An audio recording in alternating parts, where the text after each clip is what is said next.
అందరికీ నమస్కారం. నేను 1985లో ఇండస్ట్రీకి వచ్చా. అప్పటికి ఈటీవీ టీం ఎవరు పుట్టుండ్రు. ఇవాళ వాళ్ళతో కలిసి నేను పనిచేస్తున్నాను. నేను చాలా హ్యాపీగా ఫీల్ అవుతున్నాను. మరి వాళ్ళు ఏమన్నా ఓల్డ్ స్మెల్ అని ఏమన్నా ఫీల్ అవుతున్నారని తెలీదు. ఏ కొన్ని నా అనుభవాలని అప్పుడప్పుడు చెప్తూ ఉంటాను. వాళ్ళు ఎంజాయ్ చేస్తుంటారు అనుభవాలని. అంటే ఉపయోగపడే అనుభవాలు అవన్నీ కూడా. తర్వాత అప్కమింగ్ అట్రాక్షన్స్ ఒక 4 సినిమాలు వేశారు. సినిమాలు, సిరీస్లు, what ever.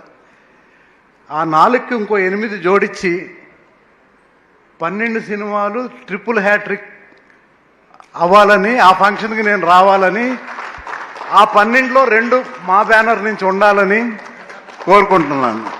Thank you very much. Thank you, Sai Babu garu. Thank you so much. Hemant garu, you wanna say something? You wanna add something? Okay. Yeah. మరి ఈ సిరీస్ కి కెప్టెన్ ఆఫ్ ది షిప్ లేదు, director గారు.